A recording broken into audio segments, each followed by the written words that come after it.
Assalamualaikum warahmatullahi wabarakatuh. Innal hamdalillah nahmaduhu wa nasta'inuhu wa nasta'dihi wa nastaghfiruh wa natubu ilayhi wa natawakkalu alayhi wa na'udzu billahi min shururi anfusina wa sayyiati a'malina. May yahdihillahu fala mudilla lahu wa may yudlil fala hadiya lahu. Allahumma salli wa sallim wa barik ala sayyidina Muhammad wa ala ali sayyidina Muhammad kama sallaita wa sallamta wa barakta ala sayyidina Ibrahim wa ala ali sayyidina Ibrahim fil alamin innaka Hamidum Majid. Wa ba'd.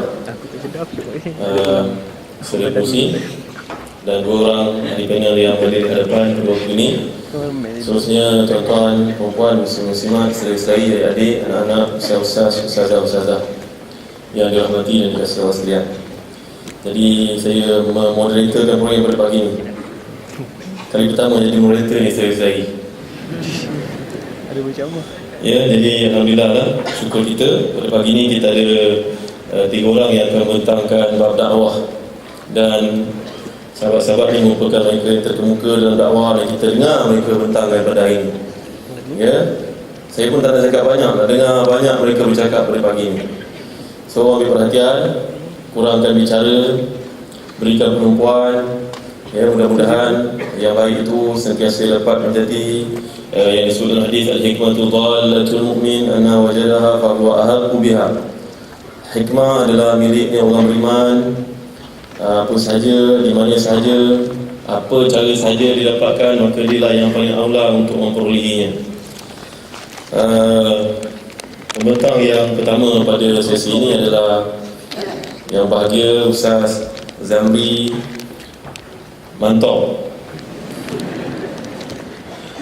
Itulah nama yang lebih dikenal dia, atau bernama Ustaz Muhammad Zamri bin Muhammad Zainuddin, penceramah dan motivator terkenal, mendapat ijazah pertama sarjana muda dari Universiti Al-Bait di Universiti Hashimi di Zalqa, Jordan, dan melalui kursus KPLI dalam bahasa Arab di MPI Bangi, dan beliau juga memiliki sarjana dalam tafsir dan ulumul Quran dari UIE, Universiti Antarabangsa Madinah. Maaf Ustaz, selalu jumpa tapi tak bertanya. Ya, yang kedua adalah yang bahagia Ustaz Syed Muhammad Nur Hisham bin Tuan Padang, yang merupakan bekas mursyid imam muda Muslim pertama, yang merupakan seorang pendakwah sepenuh masa, dan beliau ini berkelulusan ijazah sarjana muda pendidikan Islam Universiti Sains dan Teknologi Yaman, Hikmah Yamaniyah. Ya, jadi kita mempunyai 2 orang ustaz yang keluar daripada 2 bumi yang mubarak, iaitulah bumi Jordan, sebahagian daripada Syam, dan bumi Yaman, yang juga kedua-duanya amat didoakan oleh Nabi SAW. Jadi teknik pembentangan pada pagi ini, yang pertama kita akan dengar daripada Ustaz Muhammad Zamri selama 40 minit, kemudian diikuti oleh Ustaz Syed selama 20 minit, dan kita akan berhenti rehat untuk salat zuhur. Kemudian lepas zuhur nanti kita masuk semula ke Dewan untuk menyambung lagi 20 minit beliau. Ya, jadi jangan ke mana-mana, tunggu di sini. Baik, tanpa meninggalkan masa, mari sama-sama kita mendengar pembentangan yang bahagia Ustaz Muhammad Zamri.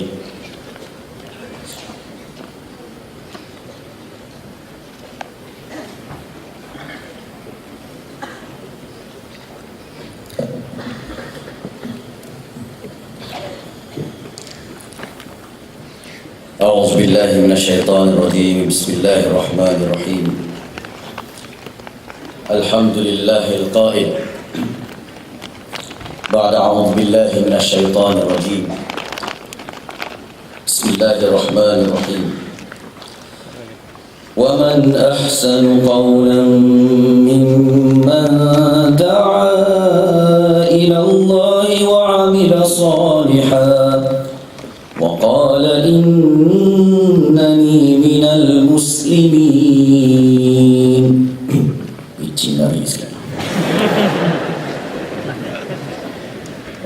ونصلي على رسوله القائل من يرد الله به خيرا يفقهه في الدين. سبحانك لا علم لنا إلا ما علمتنا إنك أنت العليم الحكيم ولا حول ولا قوة إلا بالله العلي العظيم. وبعد. Assalamualaikum warahmatullahi wabarakatuh. Terima kasih Fadil Ustaz Moderator, Ustaz Dr. Muhammad Zahazan, Dr. Zahazan Muhammad. Kita saling bertukar kertas syashulan. Kerana saya teringat sesuatu patah, sepatutnya saya lah yang memoderatorkan Tuan Guru saya, Ustaz Zahazan Muhammad. Patah tu menyebut Lau kana li dhambi raihatun lama jalasani ahadun walakinna Allah mastur. Kalaulah dosa yang ada pada saya ini mempunyai bang, kan, tiba-tiba tuan-tuan duduk kat depan ni, bang apa ni? Rupanya mungkin dosa, bau dosa yang ada pada saya tidak akan seorang pun yang akan sudi mendengar pembentangan pada pagi ini dan akan menduduki seat yang berada di hadapan ini. Tetapi Allah sahajalah yang menutup segala keaiban dan dosa itu. Itulah ibarat saya yang kerdil ini yang hendak berkongsi ilmu dengan tuan-tuan, puan-puan dalam tajuk wasatiyah dalam dakwah. Jadi sebelum tuan-tuan, puan-puan sila hadirat hadir ini terus stres kerana tajuk pun dakwah, ya, kita hendaklah memulakan, saya suka memulakan dengan satu sunnah daripada sunnah-sunnah Nabi yang begitu banyak, iaitu dengan senyum, tuan-tuan. Seperti mana sabda Nabi, tabassum ya akhi ka sadaqah, senyum pada wajah saudara kamu adalah sedekah. Jadi saya nak mulakan, tuan-tuan, saya nak ajar cara senyum. Jangan senyum satu, cuba sebut satu. Itu namanya senyum tak ikhlas. Apa khabar, sihat? Okey ke? Okey. Dah makan belum? Dah. Dia tak ikhlas, tuan-tuan. Tak nak juga senyum dua. Dua ni dia sikit je. Cuba sebut dua. Dia muncul dua. Ini pun senyum baru lepas clash, tuan-tuan. Okey. Bagus tak kan? Bagus. Kan dia senyum pun tak nak. Tak ikhlas daripada hati. Kalau boleh, tuan-tuan, senyum tiga. Cuba sebut tiga. Dia tak boleh, orang Nagori tak valid kat sini. Dia tak boleh sebut tiga. Tak boleh, dia kena tiga juga orang KL. Sebab kita kat PWTC Kuala Lumpur, dan senyumnya simetri, kiri dan kanan sama. Jangan mulut saya ingat pula tiga, tak ada pula. Ya, okey. Cuba sama-sama senyum tiga. Satu, dua, tiga. Alhamdulillah. Dan senyum ini sesungguhnya boleh berjangkit kepada orang di kiri dan kanan, tuan-tuan. Kalau tak percaya, sambil sebut tiga, tengok orang sebelah kiri dan kanan. Cuba, satu, dua, tiga. Kamu jangkit tu. Alhamdulillah. Okey. Maka tuan-tuan yang rahmati Allah Subhanahu wa taala, bila menyebut pasal dakwah ini dalam lughahnya, dalam sudut bahasanya adalah jemputan, jemput. Ya. Maka bila kata jemput, saya nak bertanya kepada tuan-tuan yang rahmati Allah Subhanahu wa taala, kenapa tuan, puan semua datang dan sudi untuk datang ke Convention Fiqh Ummah 2012? Kenapa? Agak-agak lah. Kawan saya post ya? Facebook. Tak tahu. Wireless mic pun ada. Kenapa, tuan-tuan? Ada yang kata kerana nak jumpa Ustaz Nur Hisham yang masih bujang. 3. Ada yang kata kerana nak jumpa Dr. Zahazan yang versatile, Abdul Rahman bin Auf kita. Tak kurang juga yang nak menjumpa Ustaz Zamri, mantap. Dan doktor-doktor hebat daripada seluruh Malaysia. Dan kebanyakannya anda mendaftar lebih awal daripada yang dijangkakan sehingga penuh seat-seat kesemuanya. Ya, kerana saya percaya dengan alasan-alasan apa pun berada pada satu titik yang menunjukkan minat. Betul tak? Ya. Bila adanya minat, maknanya dakwah wasatiyah dalam dakwah kita banyak menceritakan tentang sesuatu benda yang manusiawi, yang menarik minat supaya dapat menjemput orang datang beriman kepada Allah Subhanahu wa taala dan seumpama dengannya. Oleh sebab itu, tuan-tuan dan Allah Subhanahu wa taala, dakwah itu sendiri dia adalah proses mengajak, menyeru, membimbing manusia ke jalan Allah Subhanahu wa taala. Pertamanya saya nak sebut, boleh dah dikatakan bila kata mengajak, menyeru, membimbing, dia umpama macam promoter kepada sesuatu produk, tuan-tuan. Ya. Kadang-kadang produk bagus, ialah produk kita Islam sangat terbaik, ya. Kemudian cara pula promoter tu sendiri tak bagus, tak jadi juga, ya. Dan kita nak membawa produk Islam yang indah dan cantik ini supaya orang boleh memilih, kerana Islam ini tidak dipaksa untuk memilih. La ikraha fid din, tiada paksaan dalam beragama, ya. Maka oleh sebab itu promoter ini perlu menjalankan tugas dia, menyampaikan, mengajak, menyeru, membimbing manusia, dan dia merupakan satu proses yang lama. Tetapi nak ceritanya menyeru mestilah ke jalan Allah, bukan ke Zaharuddin.net, bukan kerana ta'assub kepada individu-individu tertentu, bukan kepada puak-puak tertentu, bukan kepada prof-prof tertentu, tetapi membawa ke jalan Allah Subhanahu Wa Taala. Bukan kumpulan-kumpulan, bukan etnik-etnik, bukan bangsa-bangsa dan puak-puak parti dan sebagainya, tetapi ke jalan Allah, ke jalan Rasulullah sallallahu alaihi wasallam. Tuan-tuan yang rahmati Allah Subhanahu Wa Taala, rupanya proses ini dia akan membawa transformasi kepada ummah, membawa perubahan daripada jahiliyah yang tidak baik kepada yang baik, meruntuhkan jahiliyah, menanamkan sifat-sifat yang baik yang Allah dan Rasul kehendaki. Maka maknanya dalam arti kata mudahnya, dia adalah satu proses transformasi. Jangan teringat pula yang lain, tuan-tuan. Transformasi, ke arah satu benda daripada yang tidak baik kepada yang lebih baik, yang baik kepada yang lebih baik, ya. Dan bidangnya adalah satu benda yang sangat luas, dan kebetulan bila sebut cerita tentang dakwah ini, tuan-tuan rahmat Allah Subhanahu Wa Taala, ya, dia selari dengan matlamat penciptaan manusia. Alhamdulillah. Kita lahir-lahir kat dunia ini adalah atas dua tujuan yang tidak perlu diperbahaskan lagi. Dalam ayat surah Az-Zariyat ayat yang ke-56, surah yang ke-51, Allah berfirman, "Wa ma khalaqtul jinna wal insa illa liya'budun." Tidak aku jadikan jin dan manusia melainkan untuk mengabdikan diri kepadaku, beribadah kepadaku. Sama ada dia adalah ibadah yang khusus ataupun ibadah yang umum, yang lebih panjang. Kalau kita hitung sebagai contoh, solat kita selama kita hidup dekat dunia ini, kita baru menghabiskan solat dengan purata satu solat 10 minit, baru kita menghabiskan 2 tahun untuk solat.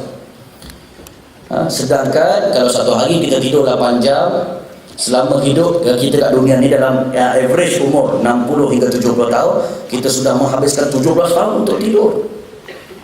Maka ketika mana ibadah 2 tahun ini, itu pun dalam satu purata solatnya 10 minit, kita baru solat 2 tahun, sedangkan 17 tahun tidur dan kerja lebih lama daripada kita solat.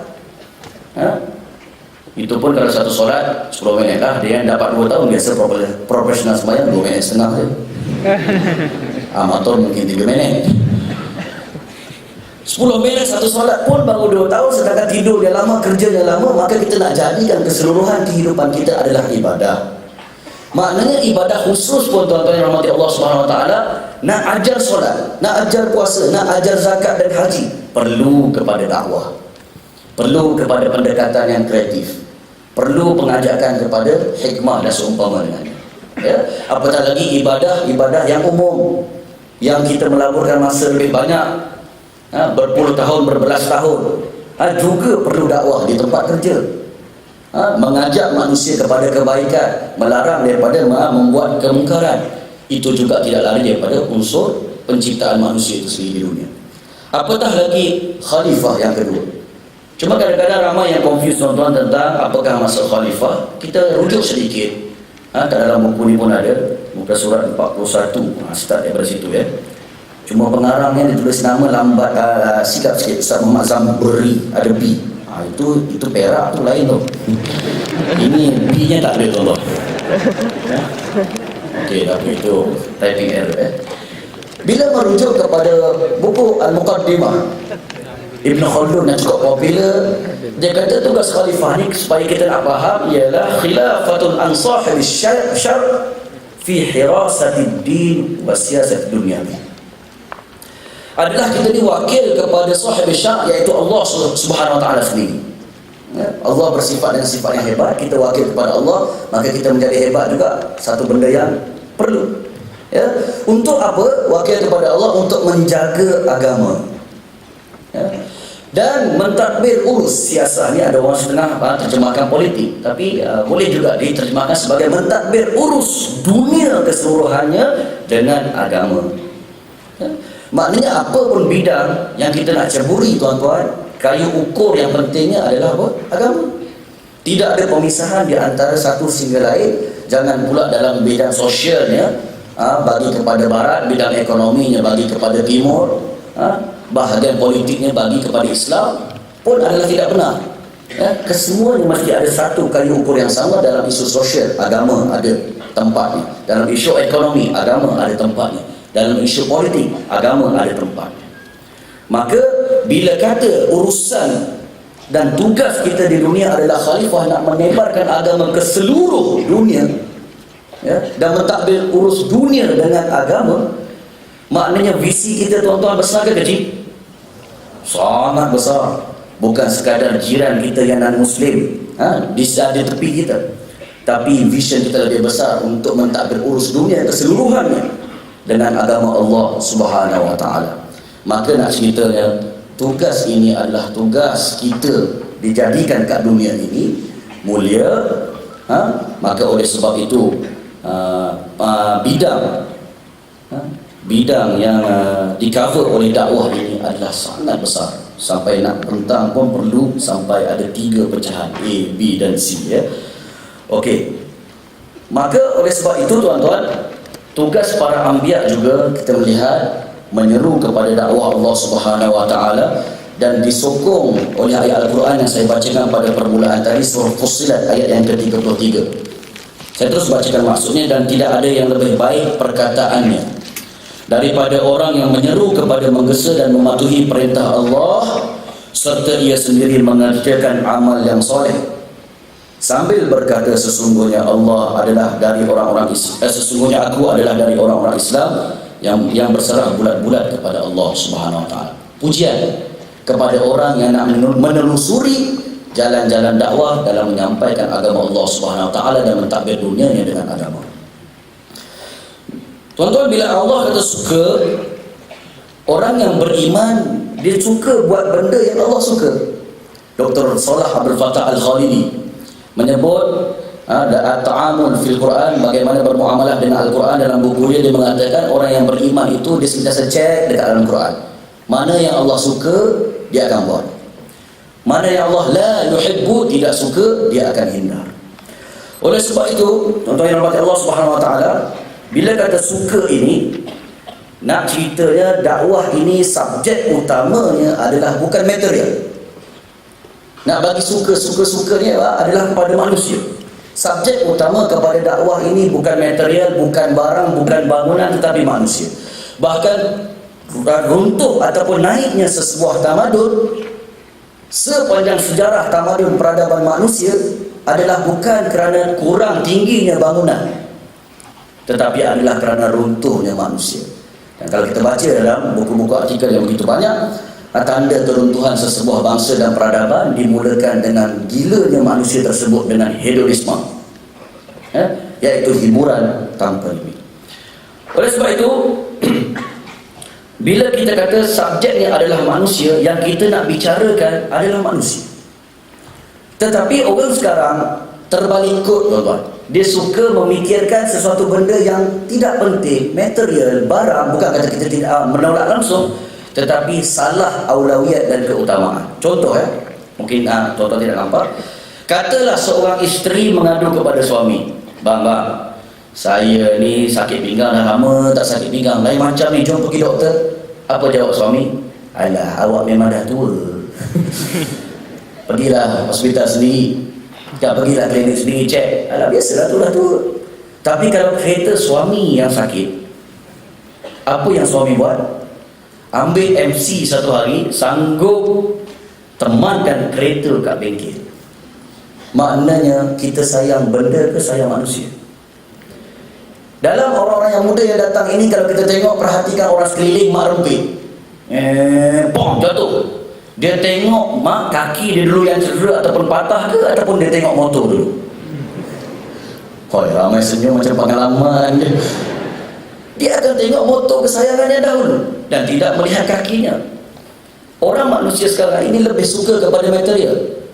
Begitu juga kalau kadang-kadang ibu-ibu yang suka melancong pergi ke Beijing sebagai contoh, belilah pula pasu besar baiknya, letak dekat ruang tamu, lari punya lari anak, tong, terlanggar pasu pecah. Apa yang ibu-ibu buat biasanya?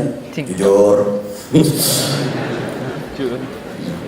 Dia akan ambil anak tersebut, dia akan tonggeng ke kong, dia akan libas, dia akan pukul, seolah-olahnya kalau anak yang cedera mata, pakak telinga, banyak sepepak kat kedai, dan seolah-olahnya pasu itulah satu-satunya yang wujud kat dunia.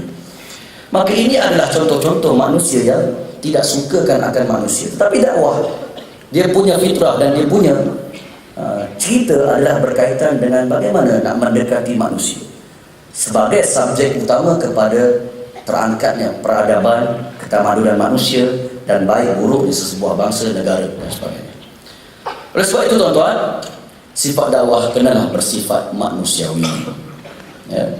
Kalau kita tengok gambar kehadapan ini, manusia suka ke tak suka ke, bandar ke tak bandar ke, ada PhD ke tak gosok gigi ke, dia mesti ada 4 unsur emosi dan 4 unsur quotient ataupun kecerdasan.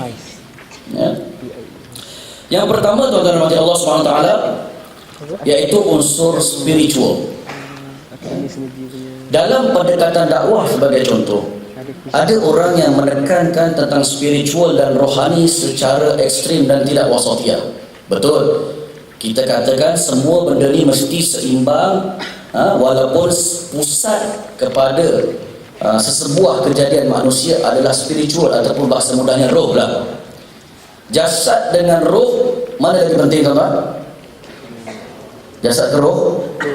Roh. Sebab tanpa roh tidak bergerak akan manusia dinamakan bangkai ataupun mayat.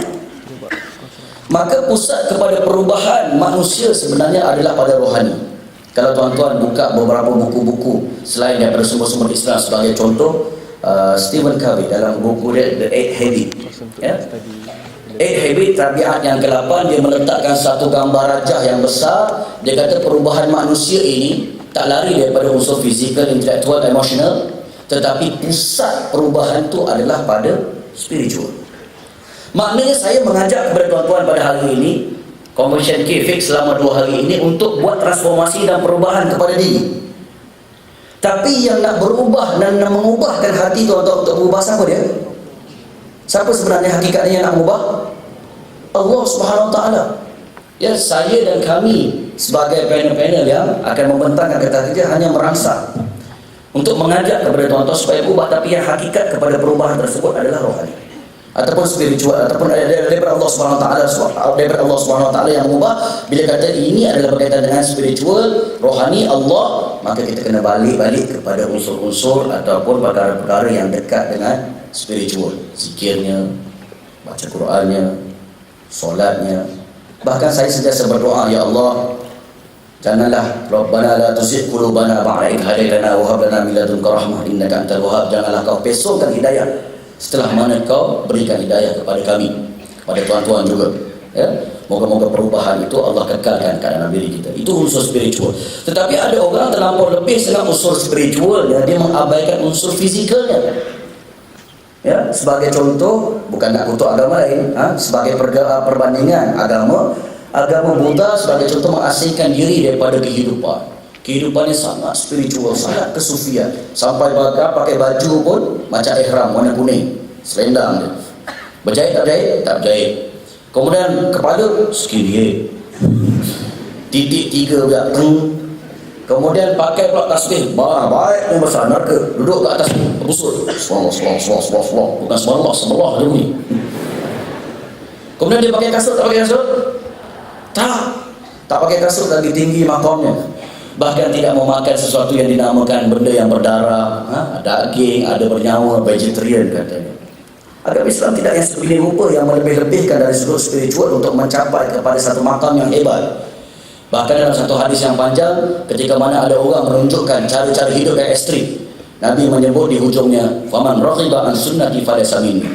Aku juga buat begitu, aku juga berpuasa, aku juga berbuka puasa, aku juga bersama isteri, aku juga beribadah. Tetapi siapa yang tidak suka akan sunnahku, yang seimbang dan sudut kesemuanya, menurut sunnati falaysa minni, bukanlah di kalangan kami.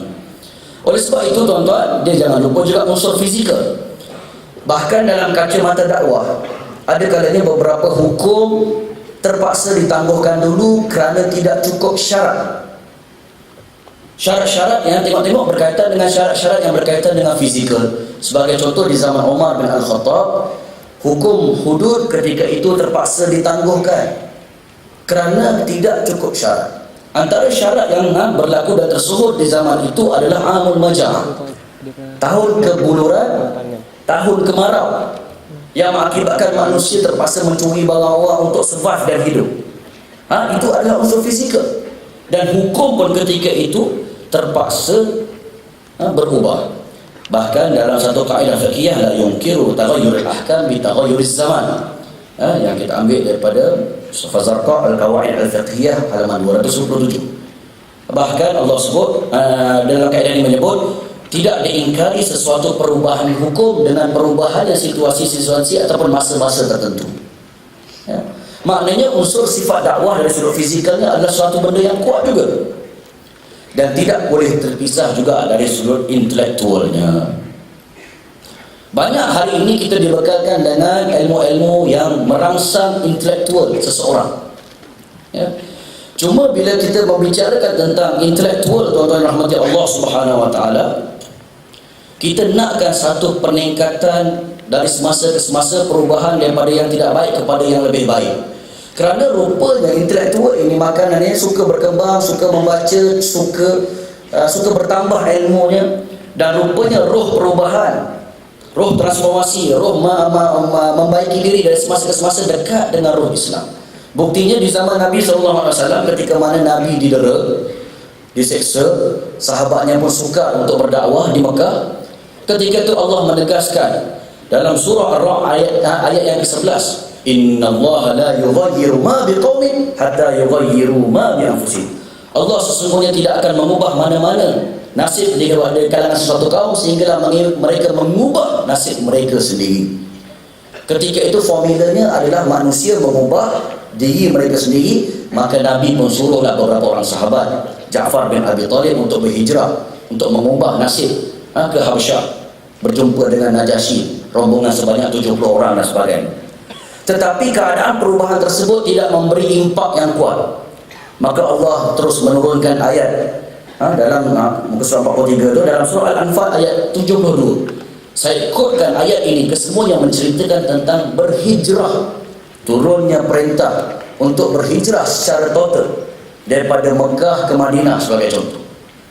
Ketika itu arahan itu disambut, sebab bimbang, takut-takut ada orang di kalangan Mekah yang sudah mengatakan kepada diri mereka, sudah mulai yakin dan selesa, alah tak apa, kena seksa ni besar pahala buat kan, kena gergaji ni, kalau sabar. Kononnya mengambil kaedah yang popular di kalangan Imam Syafi'i, al-ajru ala qadri masyaqqah, pahala dan besarnya sesuatu ganjaran itu berdasarkan masyaqqah dan keperitan yang ditanggung.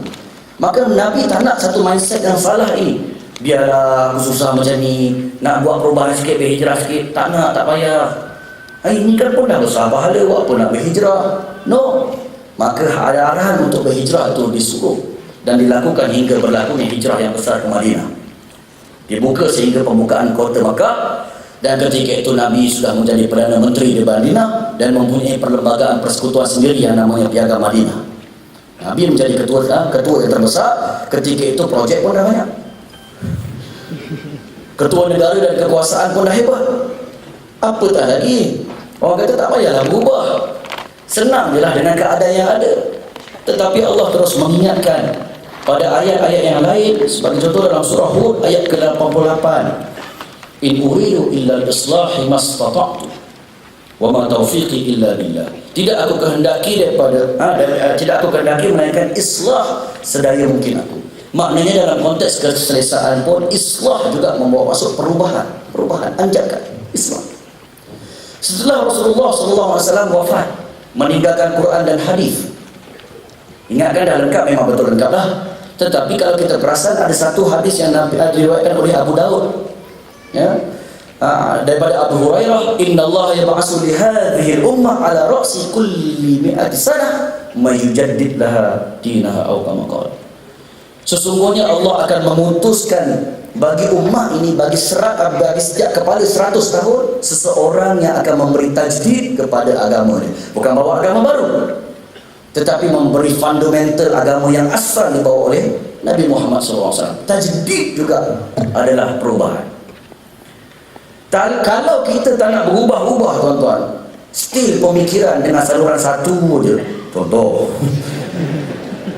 Sedangkan benda ilmu telah disampaikan, telah didedahkan dengan baik, dapat pula pendedahan, ada pula perdebatan, tapi dia tak nak berubah juga. Bahkan ada di kalangan mereka yang bila ada pendedahan, ada kupasan ilmiah dan ilmu, lebih sesat lagi daripada sebelum dia dapat pendedahan tersebut. Ini jadi seperti mana Yahudi. Wala takunu kalladzina tafarraqu min ba'di ma ja'ahumul bayyinat wa ulaika humul zalimun. Dan janganlah kamu jadi di kalangan mereka yang berpecah belah kerana setelah mana datang kepada mereka bayinat dan bukti-bukti. Ya? Maka saya nak balikkan balik perubahan, transformasi semua ini dekat dengan roh Islam. Maka unsur intelektual pun perlu diambil kira dalam dakwah. Itu sebab dalam unsur intelektual Dr. Zaharuddin pun telah memberitahu kita dakwah para anbiya terdahulunya sehingga sekarang adalah dakwah yang berkaitan dengan perkara as-sawabit. As-sawabit ini adalah perkara-perkara usul, bukan furu'. Agak-agaklah tuan-tuan ya, dalam bab akidah tadi, bukan saya nak sentuh, begitu juga dalam bab-bab yang lain juga.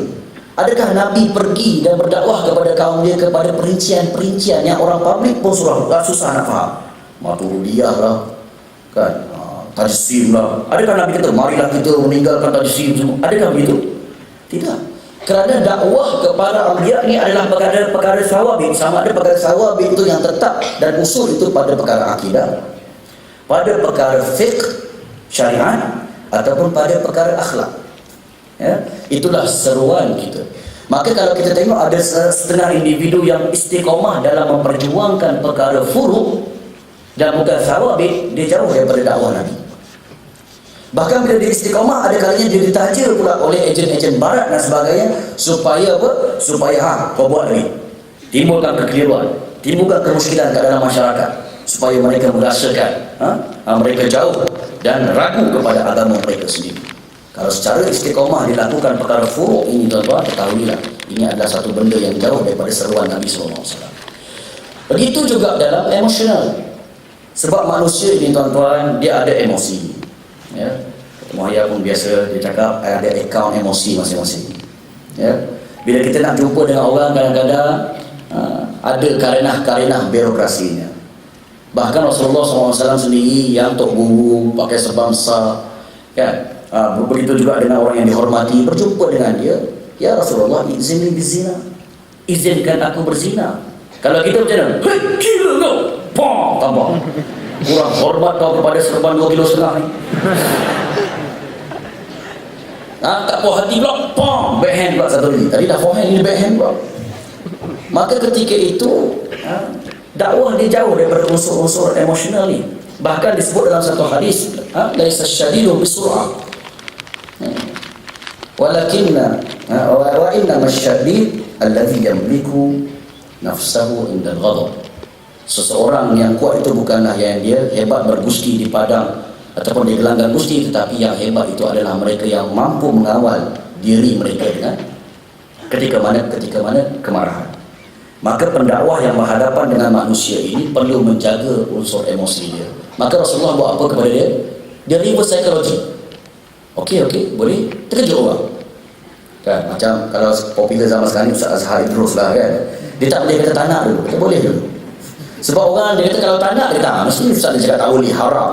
Dia dah ada mindset. Tapi bila kata sebaliknya, macam boleh tak Ustaz hukum? Boleh. Tapi jangan cucu api. Contoh. Kalau Ustaz Zadrul yang biasa popular, boleh tak lelaki perempuan naik motor? Boleh. Tapi taruh truk tu kat tengah. Rasulullah kata okey. Tapi cuba kamu fikirkan sebentar, kalau zina itu bersama dengan ibu kamu. Tak nak, tu ibu saya Rasulullah. Kakak kamu, kakak saya caring dengan saya Rasulullah. Jangan. Adik perempuan kamu, ini yang saya marah ni Nabi. Itu kecil lagi takkan saya nak berzina dengan dia. Makcik kamu, dia lagi saya marah. Dia jaga saya sejak kecil. Dengan nenek kamu, ya Allah Rasulullah, nenek saya selalu bagi jajan pada saya bila saya balik kampung, ibaratnya gitu. Takkan saya nak berzina dengan dia. Begitulah seseorang yang tidak ingin dirinya dizinai dan dinodai. Pendekatan emosi, reverse psychology dan sebagainya dalam gerakan dakwah. Oleh sebab itu tuan-tuan yang rahmati Allah SWT, unsur-unsur ini perlu diseimbangkan dan dilihat apabila berhadapan dengan manusia. Ya, tidak ada lebih, tidak ada kurang di antara kesemuanya, kerana dia adalah unsur-unsur manusia yang perlu dipenuhi. Disebabkan bidang dakwah ini luas, dalam bidang yang begitu luas, maka sudah pastinya dia mempunyai rujukan-rujukan tersendiri. Ya, yang kita sangkakan adakah ada rujukan-rujukan yang pelik? Tidak, tetapi sebenarnya sumber Islam yang asas iaitu Al-Quran, Sunnah, Ijma' dan Qiyas. Ya, ini yang disepakati, yang tidak disepakati pun ada juga. Dan yang saya nak kutkan kat sini, boleh juga mengambil sumber-sumber orang bukan Islam berdasarkan hadis yang dibacakan juga oleh Dr. Zahzan tadi. Al-kalamatul hikmatu dhalatul mu'min haithuma wajadaha fahuwa ahaqqu biha. Hadis riwayat Ibnu Majah. Yang menyebut kalimah yang baik itu, hikmah itu adalah barang cici orang mukmin. Di mana kamu dapati dia, kamu boleh mengambil dia. Kerana orang yang ekstrim dan bukan wasatiyah ada kalanya rigid dengan sumber-sumber selain daripada sumber-sumber rujukan utama ini. Kenapa? Kerana kita berpandangan sesungguhnya segala kebaikan yang berada dekat dunia ini hasil daripada kesan ta'alimul anbiya, daripada Nabi Adam. Ta'alimul ini maknanya pengajaran para nabi yang memberikan nilai-nilai murni, perkara-perkara yang baik kepada umat dia. Cuma adalah yang berpecah dari Islam, dari kafir, berpindah pula ke benua lain dan sebagainya, hasil daripada ta'alimul anbiya, perkara-perkara yang diajar oleh para anbiya. Maknanya yang baik tidak bertentangan dengan Al-Quran, Sunnah, Ijma' dan Qiyas, walaupun dibawa oleh pakcik Stephen Covey, maka dia boleh diterima sebagai dinamakan hikmah tadi. Dan jangan terlampau rigid dan jangan terlampau menolak. Ada kalanya kita kagum dengan kajian-kajian daripada barat sebagai contoh kerana dia pergi kepada detail. Kerana terkenal umat Islam ini dengan tepat sumbernya. Kita hendaklah kembali kepada Quran dan Sunnah. Sangat tepat, bukan kadang tepat, sangat tepat. Tapi bagaimana nak kembali kepada Quran dan Sunnah? Apa step dia? Dan step-step itu ada kalanya didetailkan oleh barat. Yang kita perlu menyaring balik, betul tak dia bertepatan dengan Islam. Bahkan mereka berani kerat jari, tuan-tuan. Ada kalanya. Sebagai contoh, kerat jari itu maksudnya, okey, saya berani kata nak jadi kaya ada 4 step. Dia berani kerat jari, ibarat begitu lah. Tapi kalau ada Islam 4 step tu salah satunya nak jadi kaya kena dengan rasuah pun tak guna juga. Tetapi nak ceritanya sumber-sumber yang sahih daripada orang bukan Islam dalam rangka Al-Hikmatu Dhalatul Mu'min juga boleh diambil dalam rujukan dakwah ini. Bahkan dalam buku-buku yang lain boleh dirujuk pada muka surah 47 itu, karangan Dr. Abdul Karim Zaidan, Usulul Dakwah. Begitu juga daripada Fathiyakan, Maududi, Tazkiratul Du'at. Begitu juga satu buku yang baik daripada Hudaibi, Du'at la Hudar. Du'at ni pendai-pendai, bukan qadi ataupun penghukum-penghukum. Ya. Oleh sebab itu saya akhiri, disebabkan dakwah ini begitulah sifat dia, manusiawinya, dan sangat merupakan proses yang panjang dan berhubung dengan manusia, kita perlu menginovatifkan ilmu-ilmu yang ada dalam turas Al-Quran, hadis itu supaya Islam dilihat relevan. Ini antara cabaran utama, tuan-tuan. Bagaimana kita nampak benda-benda yang klasik, sesuatu benda yang nampak di muzium seolahnya, tetapi apabila diolah dengan baik, kontemporari yang tidak lari daripada sumber-sumber Islam dan bercanggah daripada syarak, dia akan kelihatan Islam itu relevan dulu, kini dan selamanya. Sama ada inovatif itu dalam berbagai bidang. Ustaz Izhar insyaAllah lepas ni dalam bidang kosmetiknya, kepenggunaannya, perlu duduk di antara umara dengan ulama supaya teroka bidang-bidang baru. Tapi bila disebut pasal dakwah ni, kita terbayang satu bidang yang medium yang berkesan yang namanya media massa. Sama ada TV, radio, begitu juga majalah-majalah ataupun media alternatif, Facebook, YouTube dan sebagainya. Maka bidang-bidang ini juga perlu digunakan dengan baik. Kerana Dr. Yusuf Al-Qaradawi kata jangan anti kepada teknologi dan sebagainya, sebab dia umpama tidak ubah seperti mana pisau. Pisau boleh digunakan untuk menyiang ikan, menyiang sayur, tetapi pisau juga boleh digunakan untuk membunuh. Ya? Maka teknologi dan bidang-bidang baru ni tidak ubah seperti mana pisau. Ya? Yang salah adalah pada pengguna. Kalau digunakan pada tempat jahat, jahatlah. Guna tempat baik, jadi baiklah. Seperti mana ikan sayur tadi dan ataupun boleh digunakan untuk membunuh.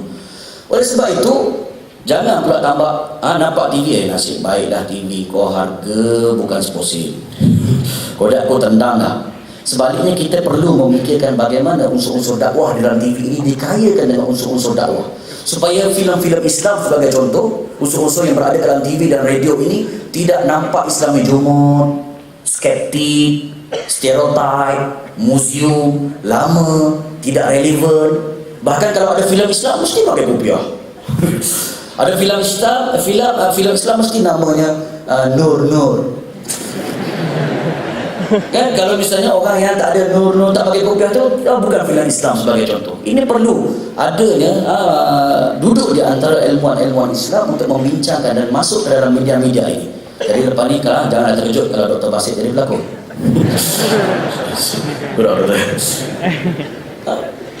Kerana mungkin bidang-bidang ini adalah bidang dakwah yang berkesan, yang melahirkan dan boleh mengubah lidah masyarakat. Ya. Begitu juga bila adanya teroka bidang-bidang baru ini, ada perselisihan di kalangan ilmuwan untuk meletakkan mafsadah dan maslahat. Benda ni maslahat ke mafsadah? Baik ke tak baik? Baik ke tak baik? Tambah pula bila kayu ukurnya adalah dakwah. Maka kat situ ada perbezaan sikit di antara maslahat ataupun mafsadah. Ketika itu pandangan kolektif. Kerana pandangan secara bersama sangat digalakkan. Sebablah inisiatif daripada Dr. Zahrudin membuat ilmuwan Islam yang berusrah setiap sebulan sekali dan buat pula convention ini adalah untuk mewujudkan pandangan yang kolektif tentang isu-isu yang terkini supaya dia lebih nampak contemporary dan sesuai pada zamannya. Dan sebagai penutupnya saya habiskan dengan ayat pada pertengahan pertama ini dalam surah An-Nahl ayat 125. Ud'u ila sabili rabbika bil hikmah wal mau'izatil hasanah wajadilhum billati hiya ahsan inna rabbaka huwa a'lamu biman dhalla 'an sabilihi wa huwa a'lamu bil muhtadin.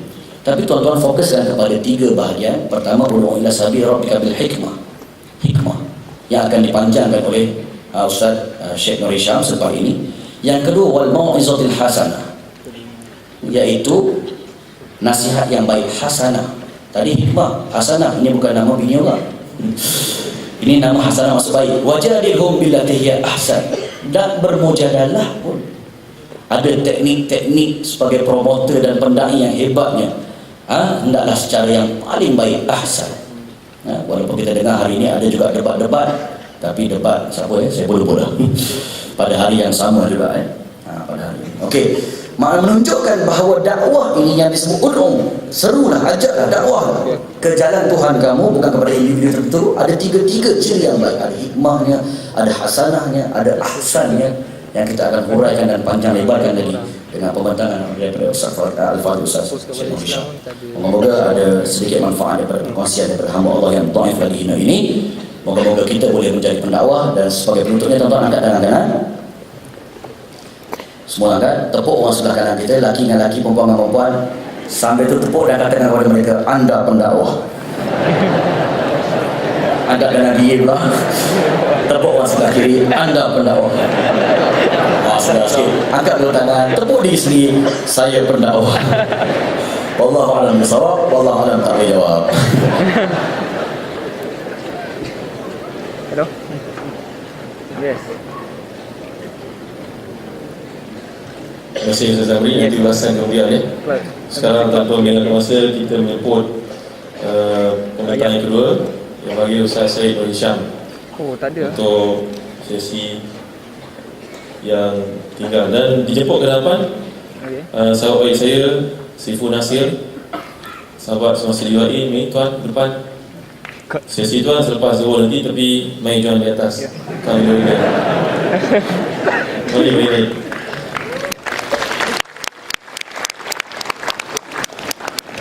Berkenalan lebih lanjut dengan beliau nanti lepas makan saya cerita. Baik, dipersilakan Ustaz Syed Nur Hisham.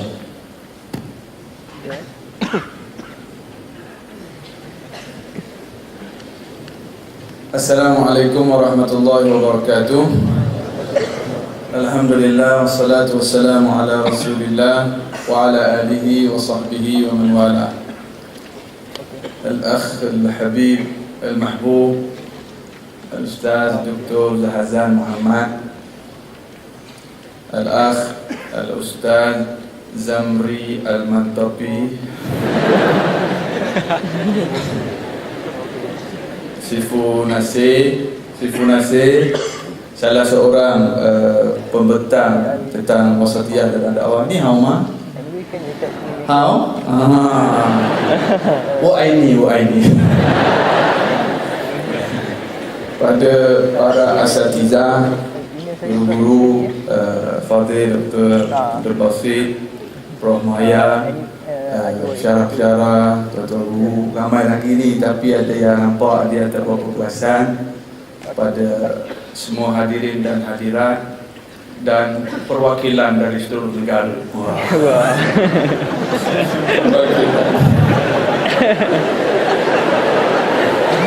Dan juga saya dimaklumkan ada sahabat-sahabat kita dari luar negara, dari Singapura. Kita beri tepukan pada sahabat-sahabat kita dari negara.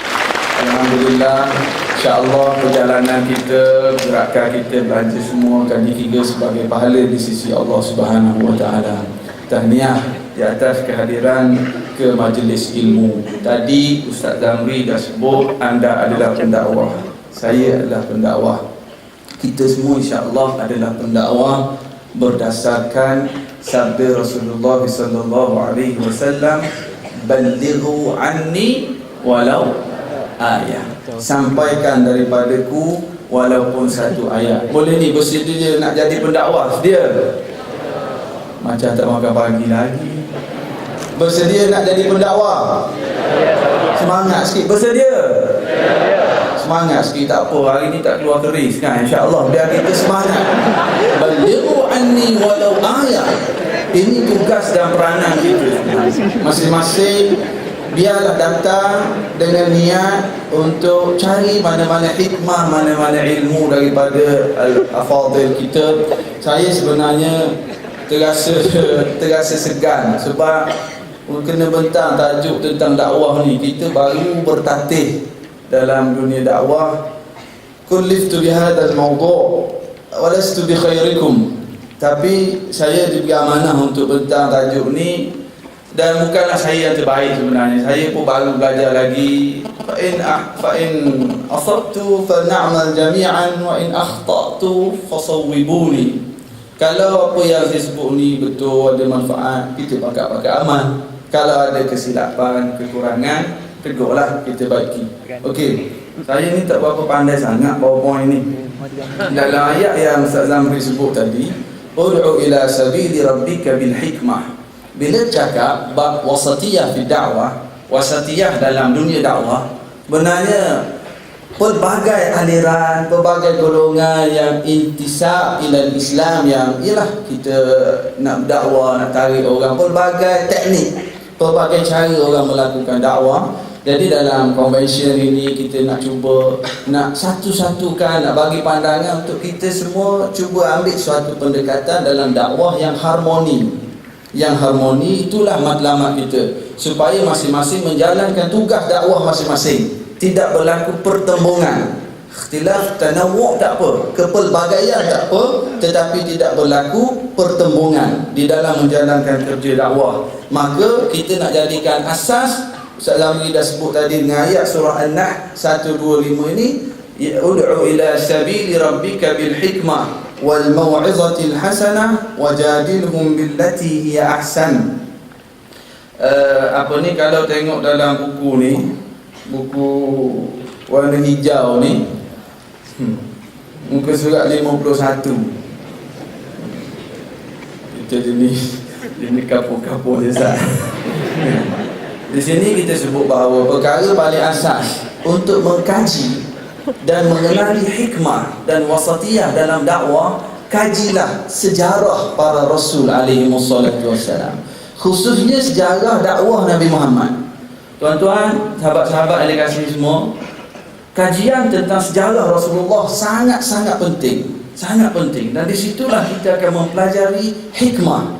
Disitulah kita akan jumpa bahawa Nabi adalah seorang yang wasati. Nabi adalah seorang, sebenarnya wasati inilah ikut Nabi lah. Hikmah yang paling baik ialah ikut Nabi lah. Jadi kenapa diceritakan kisah-kisah Nabi dan Rasul di dalam Al-Quran? Supaya kita mengambil iktibar bagaimana teknik-teknik hikmah, bagaimana mereka menjalankan dakwah. Nombor satu, penting nak kaji hikmah, kajilah sirah para Rasul alaihi wassalatu wassalam. Kemudian seterusnya dalam muka surat 52, saya ada sentuh sikit dalam perenggan atas tu. Saya sebut bahawa saya nak baca di sini, pendakwah yang tidak memiliki hikmah bakal menghadapi risiko kegagalan, bahkan mungkin menimbulkan fitnah terhadap dakwah sendiri. Dia pendakwah, dia nak dakwah, tapi tanpa hikmah dia boleh menjadi sebab fitnah kepada dakwah itu sendiri. Bahkan ia mungkin bertindak atau berkata sesuatu yang tidak sepatutnya di tempat yang tidak sesuai kepada sasaran yang silap, lalu akhirnya menyebabkan golongan sasaran dakwah menjadi semakin jauh. Tanpa hikmah, kita nak dakwah, niat kita bagus dah, niat kita baik, tapi tanpa memiliki hikmah sebagaimana cara Rasulullah SAW, kita mungkin menjadi sebab orang tak terima Islam. Yang kita bawa betul, tetapi teknik yang tak betul. Yang kita bawa tu kebenaran, tetapi kepribadian kita menyebabkan orang kata, dia tu cakap je pandai. Jadi kita jadi sebab orang putih kata apa? Action speak louder than words. Betul kan?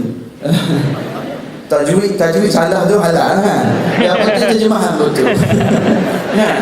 Perbuatan kita memberi kesan yang lebih hebat daripada tindakan daripada apa yang kita ucapkan. Jadi silap tanpa hikmah, kita boleh jadi sebab fitnah kepada dakwah itu sendiri. Kemudian kita nak masuk pada seterusnya, takrif hikmah. Dalam muka surat 52 dah dapat buku rujuk lah. Dan saya nak syorkan pada sahabat-sahabat semua, para ustaz, tuan guru kita bila membentang, kalau boleh kita rujuk buku, kita catat poin-poin. Yang saya ni saya baca yang dalam ni je, tapi kadang dari ustaz-ustaz kita banyak poin-poin tambahan, catat supaya kita balik nanti kita boleh rujuk balik. Saya ingat masa zaman belajar dulu kat Yaman dulu, memang kita catat nota-nota. Jadi bila kita nak study balik, ini Syekh ada sebut, kita dipanggil dhabit kalau di pondok-pondok kita. Ada nota-nota, ada juga yang kat buku tu ada garisan. Itu tanda masa mengantuk lah. Dan juga ni. Okey, takrif hikmah. Takrif hikmah, takrif ad-da'wah bil hikmah. Ada orang faham hikmah ni lembut. Salah. Kalau orang kita kena hikmah, maksudnya kita kena lembut. Salah. Bukan lembut ni maksudnya lembut. Salah. Anak yang ada anak lah. Sebab nampak yang masih tak berapa ada anak lagi tu kan. Jadi anak ada kalanya kita cubit. Kuti kalau kan panggil. Anak ada kalanya kita cubit, ada kalanya kita pukul, ada kalanya kita diam, tak cakap dengan dia. Kita bagi macam Ka'b bin Malik, Rasulullah kan, tak cakap. Jadi kepelbagaian, itulah hikmah. Ada kala kena pujuk, ada kala kena tinggi suara, ada kala kena cubit, ada kala kena rotan, ada kala tak ajak bagi mandi kolam, kakak dapat, adik tak dapat. Itulah hikmah. Pelbagai. Kalau tengok dalam buku ni, saya adalah ambil beberapa takrif ulama-ulama kita tentang hikmah. Dan saya sebut dalam kesimpulan muka surat 53 tu, guru masa saya belajar sikit-sikit dulu, dia ada sebut kesimpulan hikmah ni kita boleh simpulkan sebagai al-qaulus sadid wa tasarrufur rasyid. Dari segi ucapan yang paling tepat dan tindakan yang rasyid, yang sesuai, yang tepat. Ia berbeza. Mungkin kalau kita nak berdakwah kepada golongan nelayan, berbeza dengan kita dakwah dengan pelajar universiti. Kita nak cakap di sini tuan-tuan semua orang yang semangat agama. Kalau takkan datang. Dan yang datang di sini ni dengan semangat agama insya-Allah. Berbeza bila kita berdakwah dengan mak rempit yang pening tu. Berbeza. Jadi itulah hikmah kesesuaian dalam setiap tindakan yang dilakukan. Yang menarik mungkin kita ambil satu takrif. Imam Syahid Said Qutb dalam Fi Zilalil Quran muka surat 53 tu ke atas sana. Saya Qutb kata hikmah ini kemampuan seseorang pendakwah untuk memerhati realiti setiap sasaran dakwah. Kena dulu mad'u. Memahami realiti sasaran dakwah. Kena mad'u. Jadi kemudian apa saya Qutb kata? Dan keadaan mereka lalu menyampaikan Islam dengan cara yang paling sesuai, suitable, kepelbagaian cara bercakap dan isi kandungan yang bersesuaian dengan kadar akal dan pemikiran sasaran dakwah tanpa memberatkan mereka dengan perkara yang belum mampu dipikul oleh mereka. Ia tidak dilakukan di atas dasar semangat yang berkobar-kobar semata-mata sehingga terkeluar dari orbit al-hikmah. Memahami mad'u, memahami situasi, memahami background ilmu dan sebagainya, itu penting dalam kita nak memilih perkataan yang tepat dan dalam kita nak bertindak dengan tindakan yang paling tepat. Dakwah ni kita gunalah kesesuaian, gunalah apa-apa sahaja kesempatan untuk sampaikan mesej kita. Saya tahniah saya ucapkan pada I Love Islam. Cukup hebat dia, subconscious mind kita. Dia cerita Nurin dengan Nuha. Kenal Nurin dengan Nuha? Dengan Huda. Tuan-tuan kenal tak Nurin dengan Huda? Tak ingat dah. Facebook tadi tu. Kata Facebook tadi kan. Last kali dia kata I love Islam. Itulah cara subconscious, cara kita menyampaikan mesej. Dan demikian juga dalam nak menyampaikan dakwah. Manfaatkan sebarang teknik dan peluang yang ada. Matlamatnya satu, balighu anni walau ayah. Itu roh dan semangat orang berdakwah. Dan kita punya motivasi. Hadis al-muttafaq alaih, Rasulullah sallallahu alaihi wasallam bersabda, li an yahdiyallahu bika rajulan wahidan khairul laka min humurin na'am.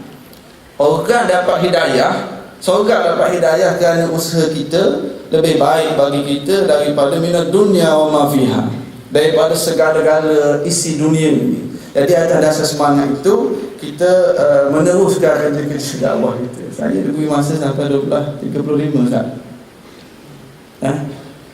Nak berhenti dulu lah ni.